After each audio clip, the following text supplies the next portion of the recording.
This podcast is sponsored by nobody. Hey dudes, welcome to Splat from the Past, the only 80s themed horror sci-fi show where things can get totally radical. Now, I am so excited for today's show because I will be talking to Lorraine Gary. That's right, Lorraine Gary. She was married to the head of Universal and MCA, Sid Sheinberg, for many, many years. And you all know her as Mrs. Brody in Jaws and its sequels, Jaws 2 and Jaws the Revenge, in which she was very badass in Jaws the Revenge. And she was Mrs. Douglas in 1941, one of my favorite comedies of all time. It's like high on the list. She was in Car Wash and one of my favorite comedies of all time, Just You and Me, Kid. One of the most underrated comedies ever with George Burns and Brooke Shields. I've talked about it on the show many times, including with Kate Stern, the daughter of Leonard Stern and Andrea Howard, who played one of the neighbors in that movie. And I am so honored and excited to have her on. This is going to be fantastic. I've been wanting this interview to happen for a long, long time. And I also need to mention she was the namesake inspiration for Lorraine Baines McFly in my favorite movie of all time, Back to the Future. And this is just, I can't tell you what an extraordinary honor this is. And I thank her lovely granddaughter, Story Scheinberg, for helping facilitate this interview. She's going to be joining in, I believe, on this call. Also, I'm so humbled by this. Just humbled. I can't tell you that I get to talk to so many of my heroes. It's profound. Also, on a sad note, rest in peace, my past guest, Steve Hibbert, the Gimp in Pulp Fiction. He has left this earth. He was such a great guy. He even gave up his career for his kids, and he worked at Trader Joe's till the end. What a true humanitarian that guy is. Go listen to our interview from 2020, episode number 736. He was a great guy, and I feel so bad for his family. He was very talented. So, yeah, here is my interview with Lorraine Gary.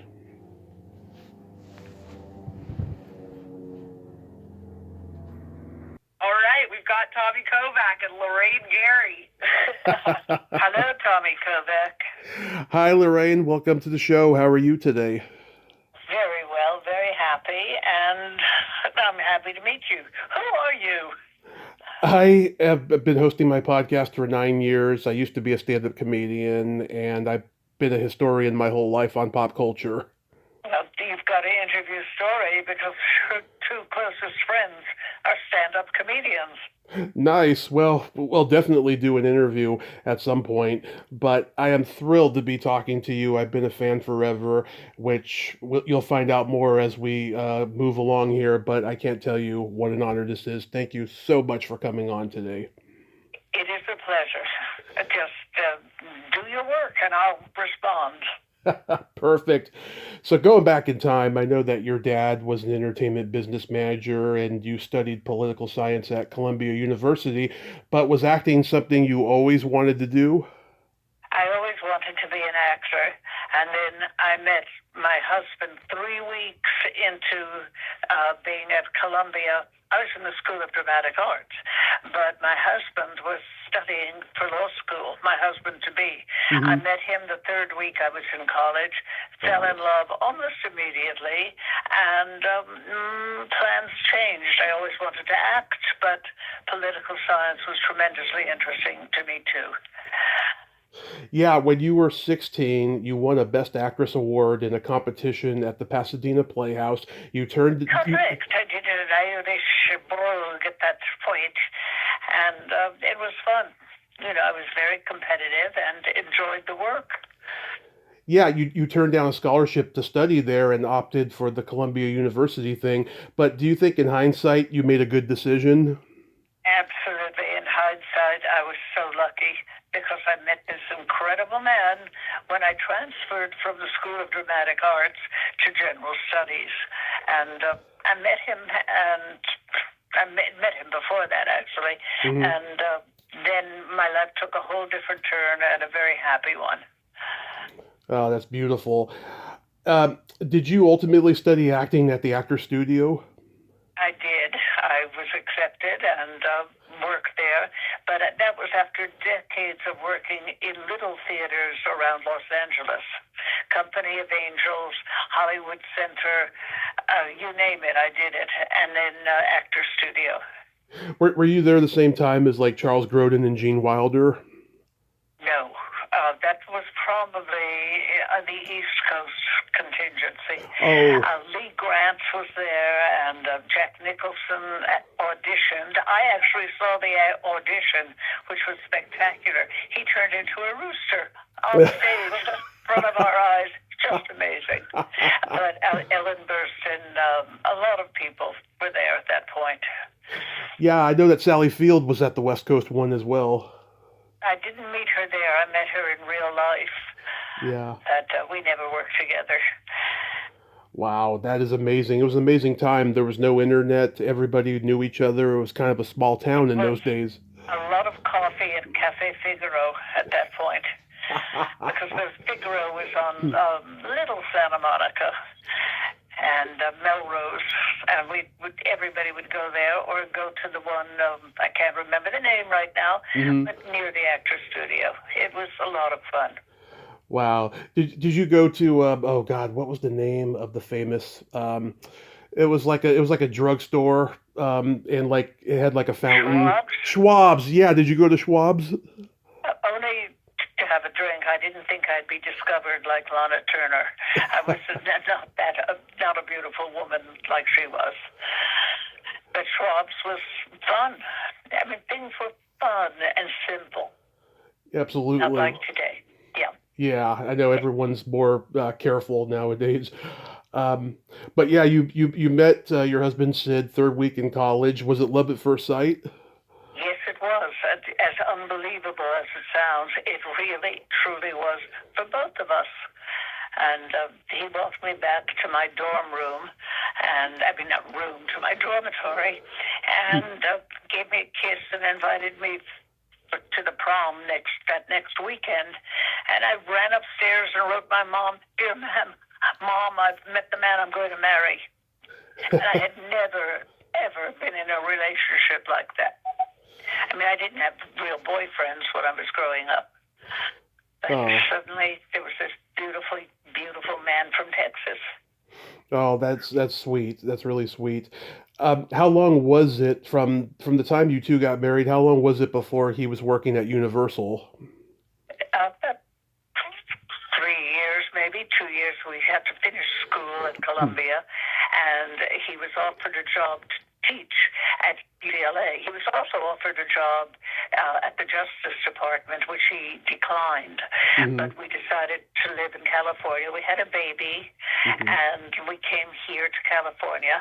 And my dad, after Sid worked at UCLA as a teacher in the law school, my dad, who adored him, suggested he was now in negotiation for a comic violinist for the Jack Benny show. And he was talking to the lawyers there. He said, "My son-in-law is brilliant, and you should really meet him." They did. He was, and was hired. Wow. And did he have a pretty good relationship with Lou Wasserman? Oh, God, of course. I mean, they survived how many years? 37 years together, maybe more. Wow. Yeah, I've talked to at least 5 actors who claim to be the last contract player at Universal in the 70s, and they all have the same story about Monique James signing them to a 7-year deal. So did Monique James have like an impressive eye for talent that she utilized to her advantage? I assume so. I had an awful time with Monique as an actor. I walked in for an interview, and this was, I don't know who arranged it, probably one of my agents at the time. And I was wearing a silk dress and white gloves, and I was sitting on a leather chair, which is very slippery if you're wearing a silk dress. It was not a very good connection. Oh, I'm sorry about that. She was still in the fabulous original MCA Review building on Crescent, that beautiful white building. Wow. Yeah, I mean, God, I just romanticized that time so much because by that point all the studios weren't doing the contract system like they had been, but Universal kept it up a little while longer. I think that's fantastic. I was never offered a contract, only a marital one. hmm So getting into your credits, starting with TV, you did an episode of Dragnet. What was Jack Webb and Harry Morgan like to work with? Very pleasant, very easy. Um, no, not much. I don't even remember, but I think we did have some personal moments with Jack and Julie London or whoever was his wife at the time. I think Sid and I went out with them afterwards, and Yeah. strangely enough, years later, I had to revoice a movie that she was in. hmm So they played the film, and I did the voice. Yeah, he was a one of a kind, Jack Webb, and We I enjoyed him, and he thought Sid was Don Quixote, yeah. and gave us a one of those statues of Don Quixote. Yeah. I love it when Dan Aykroyd did the movie version of Dragnet. I thought that he was the best choice for that role. I mean, it seemed like he was possessed by Webb in that role. I never saw that. Really? But I loved Dan Aykroyd. I thought he's a brilliant talent. Yeah.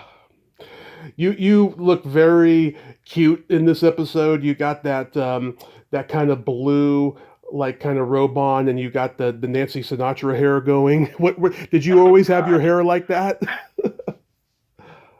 I don't even remember. I must have had 14 pounds of eyelashes because that was very big during those days.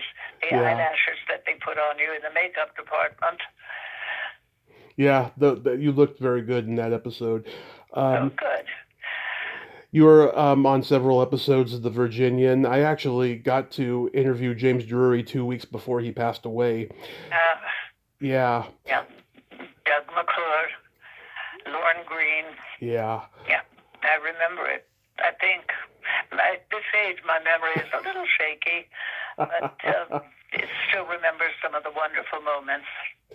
Yeah, you did several episodes of Ironside with Raymond Burr. Yes, I loved that. Raymond Burr was one of my father's clients, strangely enough, Oh yeah. and the producer of the show was one of my father's closest friends, and I think that's why I was called in and out.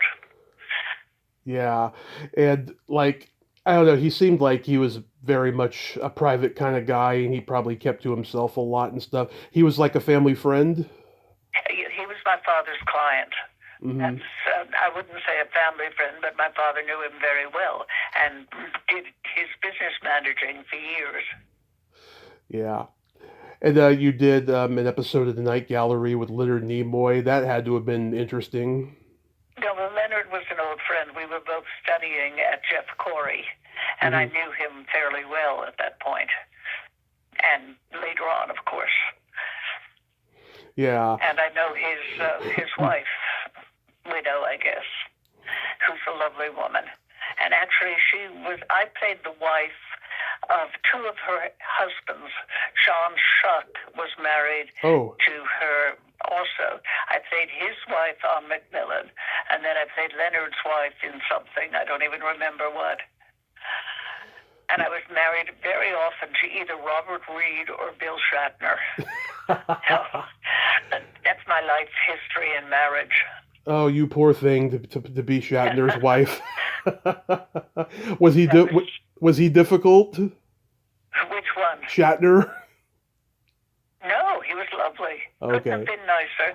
I knew his wife because we did I think it was either yoga or something, some exercise together. Wow. Yeah. Did you get to meet Rod Serling on set? No, I never met him. No, that was no, it was Rob Serling Night Gallery. Yeah, Night Gallery. No, I never met him. I don't even remember who directed it. I could look that up. But Yeah. yeah, because I've interviewed his daughter. She said that he didn't have as much creative control at Universal like he did at MGM when he did the Twilight Zone. I I don't remember ever meeting him. It was Gerald Feinerman who directed that episode. Gerald Feinerman? Yeah, Gerald Perry Feinerman. Yeah, I don't remember him. Okay. So, you know, it's been 51 years since Jaws came out, and I know you get asked constantly about it, but I'm just curious to know, like, when you read either the book or the script, did you know that it would be a successful movie? Did I know what? Did you know it would be a successful movie? I wasn't thinking of it that way. I read it as a pleasure read. Hmm. I'm a big reader, read all the time. My life was spent, and is spent, reading or screening now. Yeah. I mean, I've talked to Jeffrey Kramer and Jeffrey Voorhees and Robert Shaw's nephew Chris, and Right. we all agree it's so ironic that the most successful movie thriller of all time was written in adaptation by a comedian of all people, Carl Gottlieb. Yeah, Carl is a lovely, lovely man, and he has a wonderful wife. A lot of that was improv, which was great. We'd be at Stephen's rented house, Yeah. and he had a Portuguese cook, who was wonderful. Food was great, and there'd be little improvs going on. And Carl was a terrific person to be with long term. Yeah. Have you ever been to Jeffrey Voorhees' Vineyard seafood restaurant? I don't know. I haven't been to the vineyard in many, many years. Yeah, I know he's had it for quite a while. It wasn't doing so well, of course, during the pandemic, but I think it's picked up a little. But that's I wish it were here in LA. I'd be very happy.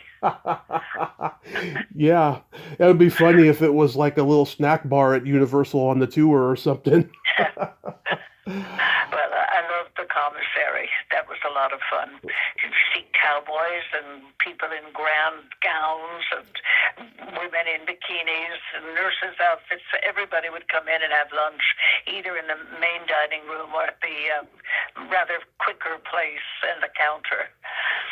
Yeah, I heard in that commissary, the three Stevens, Spielberg, Bochco, and Cannell used to have lunch together because they were the only young guys on the lot, and there was all these 40 to 50-year-old guys who had been there since the 30s.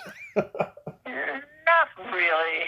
No, that's not true. Really? I mean, I don't know that they had lunch together. That's not what I'm commenting on, but Yeah. there were a lot of young guys. There was Zemeckis and Steven, and I mean, a lot of young people there, the young producers, the writers, and the actors. Yeah. Well, I mean, in terms of like the writing staff of the shows and all that stuff, I think that they were the young, only, pretty much. yeah, that they were the only young guys.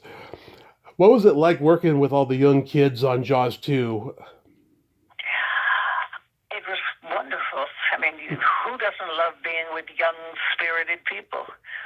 I think one of my sons had a crush on one of the actors.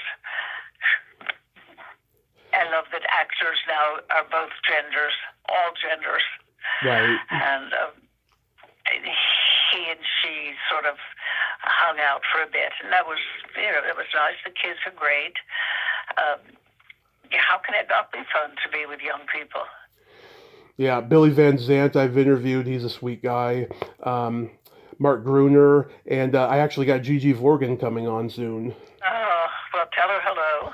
Okay. I will. Yeah, I will. And Gary Springer, I liked him. I don't remember a lot of the people. I rented a house and lived alone, and it was very peaceful. Keith Gordon, of course, his career went on after that. It sure did. And to have the son of the man who would run for president, he was, I can't remember the name, but Dukakis. Oh, yeah. Yeah. I forgot about that. I'm actually one of the few people who like Jaws the Revenge, and I have to tell you why. Because you are so badass in this movie, Lorraine. The way that you battle that shark was so awesome. I love it. You don't know my family. We always argue, and it's wonderful. Sid and I argued all the time. You just take that energy and put it into a movie. Listen, I'm the mother of two boys, and the grandmother of grandchildren who love the ocean. So the idea of losing a child, someone that is part of your body, Yeah. to a shark, and me having these kids was a natural feeling. Yeah, I mean, she's got two boys. I'm the youngest, and she almost lost me in a car crash years ago. And so she felt that same way, you know. I mean, I don't know what's worse, losing a child or losing, I don't know, anybody in the family who's younger than Losing you a first. child. Yeah. I don't, well, for me right now, it's the loss of my husband. But Mhm. losing a child must be the most horrible thing possible. And I have felt that way about dogs. And I have been so in love with certain dogs, and I've always had dogs. That's a bad feeling too. Yeah, it is. Yeah, I'm lucky with the three pets that I have. I have a dog and two cats, and Oh, good. I dread the day losing them someday. It's inevitable, but I don't want to think It about it. happens. But what you know is that there are other dogs out there who need you. Of They course. really need you to go from the loss of a loved dog, giving a life to another dog who will then be a loved dog, or two or three. I've had six at a time. What was Michael Caine like to work with? Delightful. Very, you know, he was working for the money. Yeah. It certainly did nothing to enhance his career, which Yeah. did not need any enhancement. Yeah. And he was he's a gentleman, he's a guy. I remember one day I was in my dressing room, and his dressing room was there, and I heard this unbelievable music coming. And the Hmm. music, he had been allowed to take off for a weekend. He went up to New York and saw Phantom of the Opera, and he bought the music, and I fell in love with it, and he arranged for me to have a disc. Wow. Yeah, I mean, and he won the Oscar while you guys were filming, but he couldn't go to the ceremony. I don't remember that. It probably happened, but what Yeah. did he win it for? He won Best Supporting Actor for Hannah and Her Sisters. Okay. And that's Well, it. he was allowed more freedom than I. And I don't know for sure. I think that's the only ceremony in which the two best actors could not be there. Paul Newman could not be there either for his winning. Well, he had nothing to do with Jaws, Mr. Newman. No, But I he had. did have dinner with him one night. Mhm. I wasn't as excited as I thought I'd be. Robert Shaw was one of the most interesting people I've ever met, Yeah. and we had dinner in a restaurant after we all came back, and then he came here and to my house, and my son answered the door, and he said, "Hello, Poxy," and Billy said, "What do you mean?" He said, "You've got the measles." He said, "No, I don't." 2 days later, he had the measles. So he had all these children, and he recognized the signs. Wow. Have you ever met his son, his nephew Chris? No, I have not. I can tell you, I was having goosebumps the entire time we were talking. He sounds exactly like his uncle. Uh, well, I really liked him. Really enjoyed him. One of the greats. And my favorite line is when he says, "Here's to drinking with bow-legged women." Right. Well, that could be your favorite line. I Yeah. don't know. Mine was hello. Hello. He's just amazing. I've also interviewed Lance Guest, who played your son in Jaws: The Revenge. He's a great guy. Lovely young man. I hope he's doing well. Is he still acting? Here and there, he does mostly his music, and he does a lot of signings at Comic Cons because everyone loves him from The Last Starfighter, and the few select people who do love Jaws: The Revenge. Uh, what's Mario Van Peebles doing? Mario Van Peebles, that's a good question. I mean, he was pretty well known for a while. I have no idea what he's doing these days. Also a lovely young man. They were great, and I like Karen Young. Yeah. And I'm blocking the name. Yeah, Who played the love interest, and whose sister or cousin is Whitfield, and she was lovely, Lynn Whitfield. They were all lovely people in that movie for me.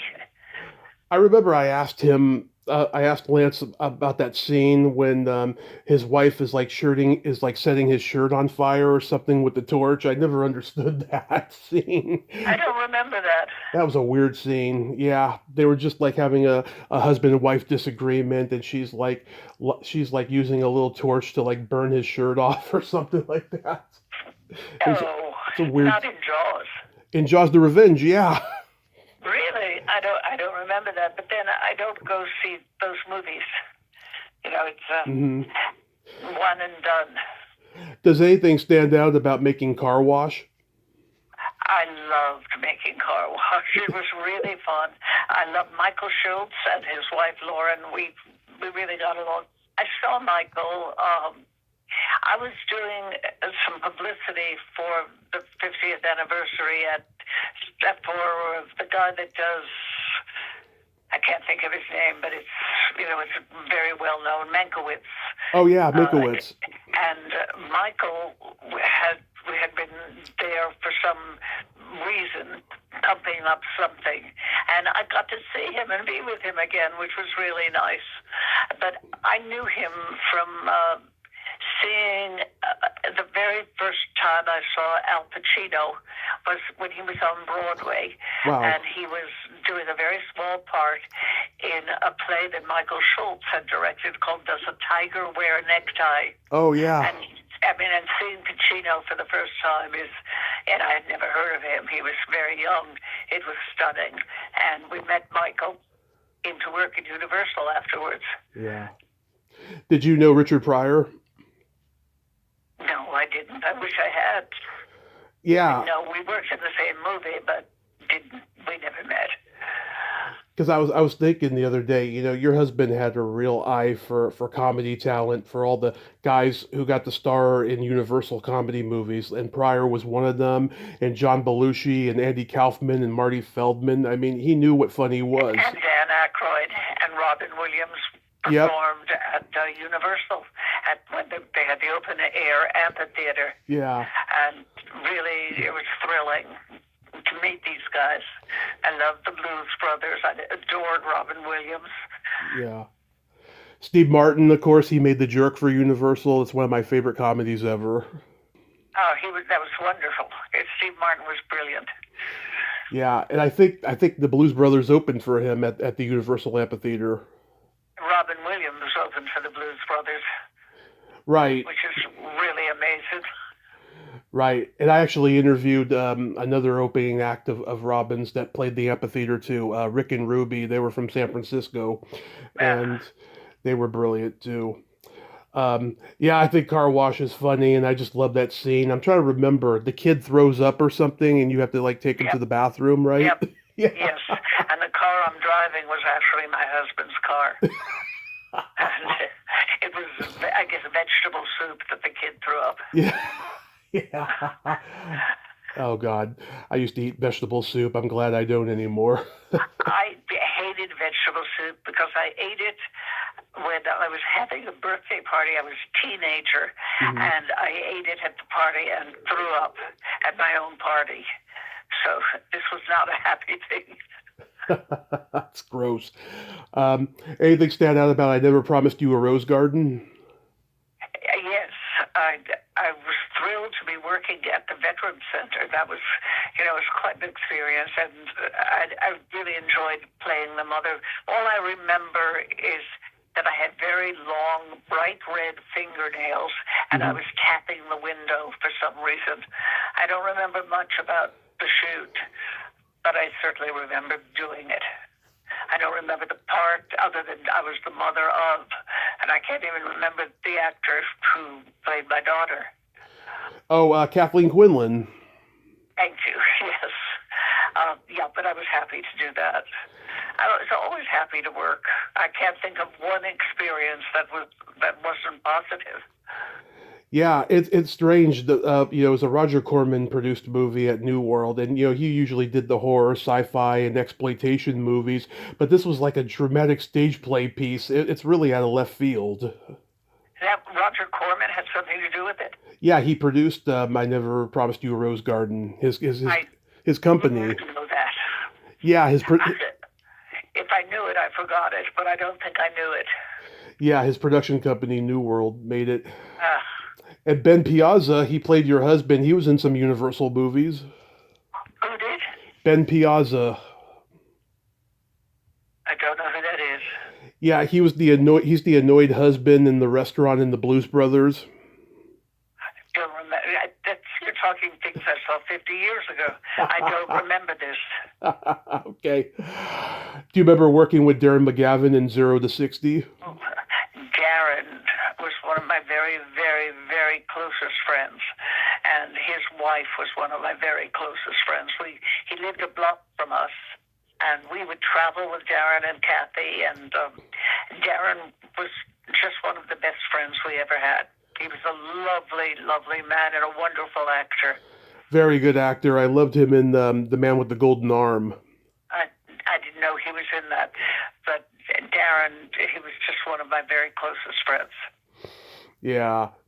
And one of my favorite comedies of all time is Just You and Me, Kid. It was on HBO all the time when I was a kid. I know like every line, every scene, and I just crack up every time I watch it.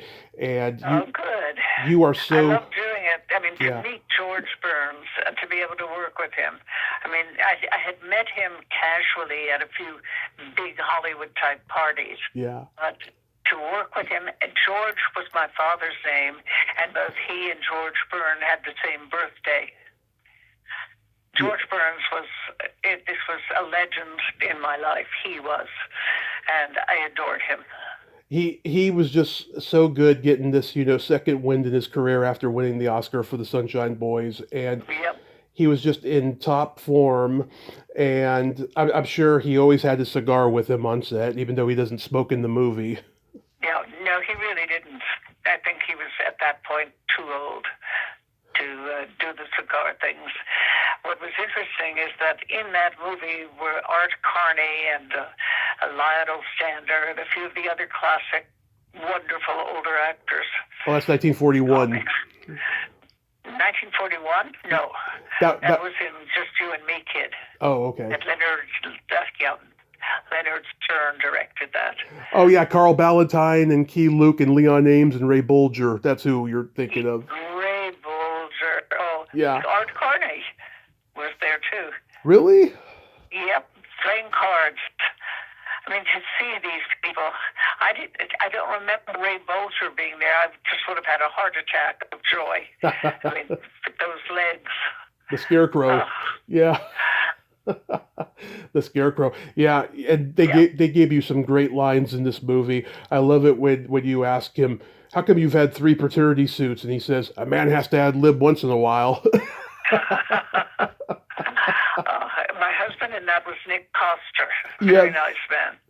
Yeah, I almost interviewed him during the pandemic. A mutual friend was putting us in touch. I guess his health was not good, and that's why it didn't happen. He's no longer able to interview, right?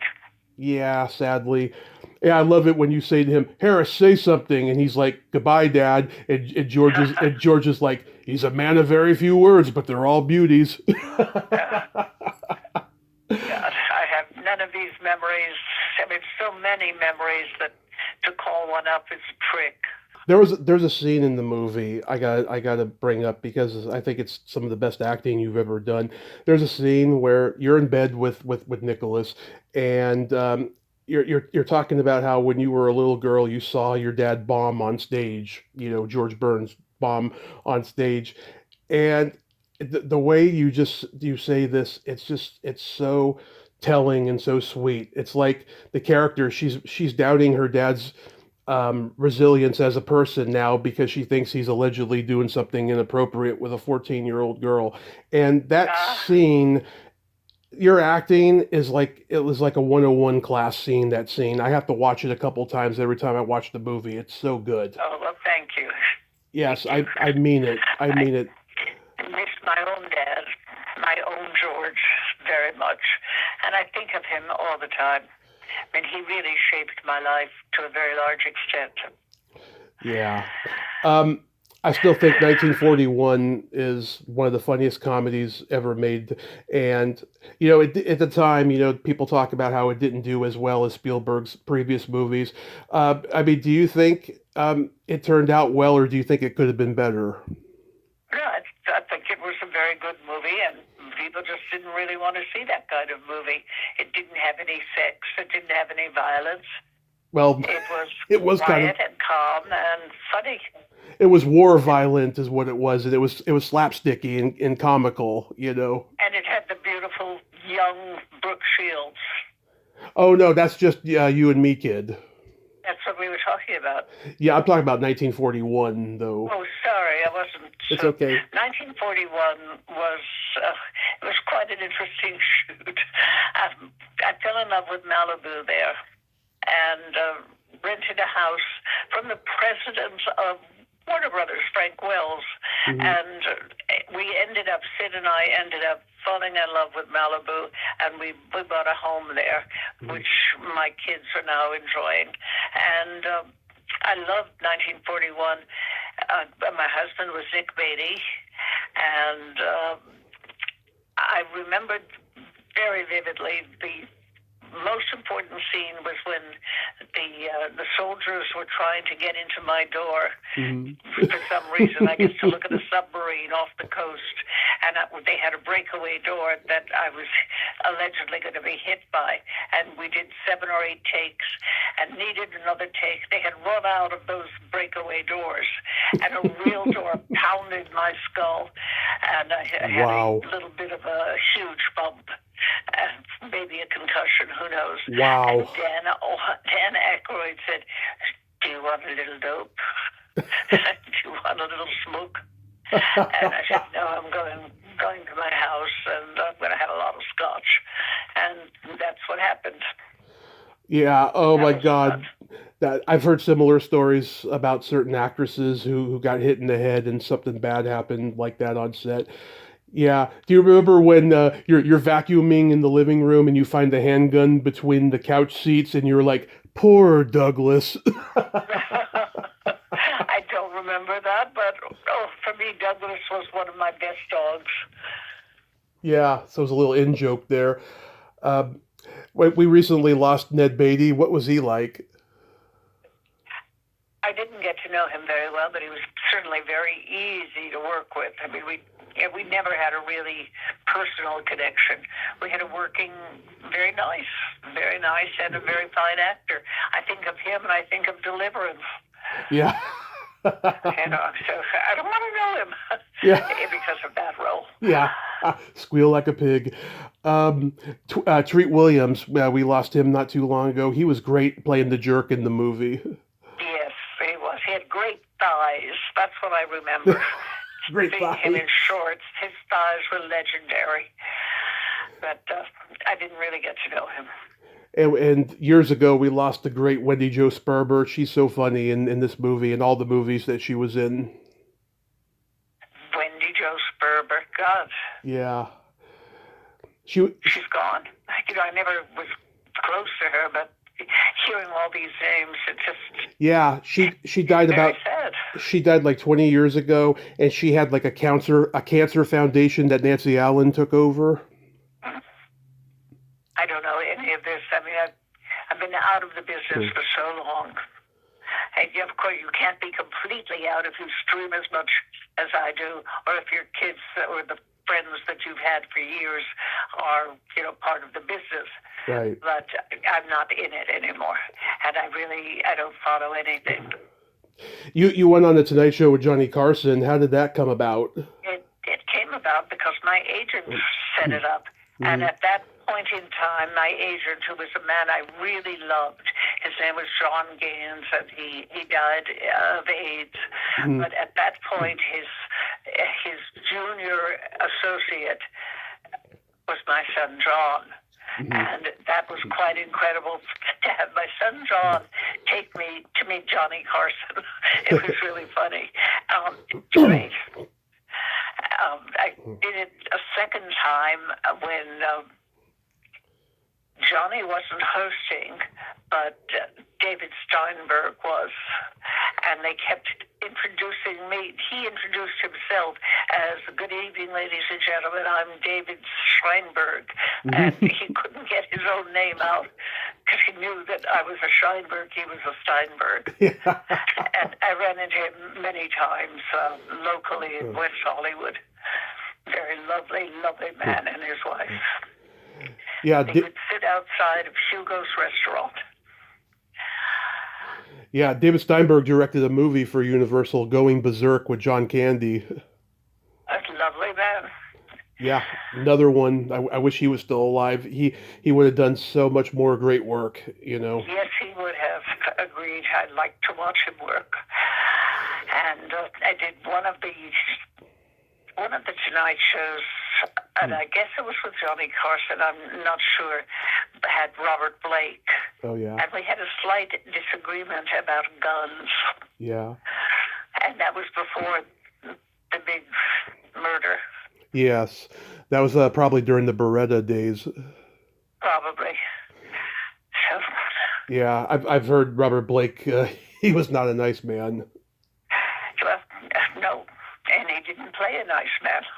No, he was always a tough Brooklyn Italian from the streets. They don't scare me, but the guns scare me. Yes, I agree. They scare me too. So, you are a passionate activist, and you're all about human rights and women's rights. And right now, we're probably living in one of the worst time I have ever lived in, and I've lived through the declaration of war, the bombing of Pearl Harbor, the bombing of Hiroshima, and the Vietnam War. I mean, it's just, this is the worst time. I agree. I've been through watching the race wars when we were killing black people who were trying to sit at a counter or go to a school, and dogs were being set on them. It's just, these are a lot of terrible things. But I think this is an awful, awful time. And I have too many people who are grandchildren and great-grandchildren, and my heart aches for the world that they're going to be living in. Yeah, every day, I have never woken up every day in so much fear in all my life like I have in the last 6 years. I mean, it's been devastating to me. But what I wanted to ask you was, like, do you have any thoughts, that you could say to my audience who listens to this, like, how you feel about human rights issues and, like, how we can make a difference to our fellow humans? Well, first of all, think about your fellow humans. Human and fellow, those the words go together. And people should care that other people are feeling very much what they're feeling and want very much what they want. You want safety. You want the people you love to be healthy and safe. You want clean food, clean water, health care, nutrition, no filth in the air. Climate change is ghastly and is going to destroy the planet at some point. I care very much about everybody having equal rights for everybody, for everything. I mean, everything that I want and that the people I know want, I want for everyone. I want everyone to have access to medical care, clean food, and the hope of a better future than we have today. Do you remember a time when everyone knew their neighbors on the block? Now, like, nobody knows their neighbors because just people are not as open now. And I started noticing that after 9/11 happened. Like, I would, like, move into apartment buildings, right? And I would say hi to the neighbors, and, like, they wouldn't say hi back. It's strange. Were you brandishing a gun or a saber? Yeah. I wasn't, but I'm saying, yeah, I mean, it's like, they're just, I feel like ever since 9/11 happened, just the world has become. It happened before then. I remember we lived in the flats, and my kids would be playing outside on the sidewalk, and it was safe. And then 20, 30 years ago, you began to hear of these terrible things happening to children, kidnappings, rapes, torture, and it's all very different now. You see a kid on the street, I see a kid on the street without a parent, And it really worries me because you never know what idiot is driving by that has hideous thoughts and feelings and is stimulated to grab a child or to hurt a child or a dog. It's very different now. Everyone has. I was driving in Beverly Hills, Mm-hmm. up just one of the streets, and every house has bought those 20-foot high Moon Valley evergreen fences. They plant the trees all next to each other, and you can hardly see the sky. So, yeah, things are very different. Yeah. And I don't think it was 9/11 that did it. I think our culture has been kidnapped by people who are very angry and demented, like our president. I agree. Yes, I just say because I'm young. I was 18 when 9/11 happened. It seems like in my lifetime, it seems like after 9/11 and after the internet got popular, everyone has just gotten weird, and it's really amplified the worst in people, I think. Well, I think what we're doing right now, talking into telephones, the way we're talking, and we can see each other if we want, and information is so available. All the technology, which is really fun and wonderful, is terrifying. Yes. And now never know what is real and what is AI. And they're taking away magic from Yeah. me. When there's a stunt in a movie or a thing happening, you don't know now whether it's real or it's something that someone created and pretends is real. As a person who's spiritual, I pray that it's only temporary. I just pray. I hope. But You know. I have no spiritual feeling, but I do know who was it? Was it Martin Luther King of the Ark of Justice? Hmm. And I can't remember whether it was Martin Luther King or just another brilliant philosopher. But it does curve towards justice ultimately. And hopefully it'll be there when my beautiful grandkids and great-grandkids are here. It has brought, people together like us, for instance, and I think it can be a good tool, the internet. But yeah, there's a lot of danger to it too. So I was curious, are you writing a memoir? Yeah, but not a chance. The only memoir I have is a verbal one with Story, and Story asks me questions and I answer them. But no, I have. It's hard enough for me to remember. I'm very old, and I remember things, and some of them give me great joy, and some of them make me. Why did I do that? And Yeah, I don't want to do that. I don't want to revisit my life. I've lived it. I totally get it. I totally get it. Yeah, so I interviewed Susan about a year and a half ago, and I asked her, Susan who? your daughter-in-law. Oh, okay.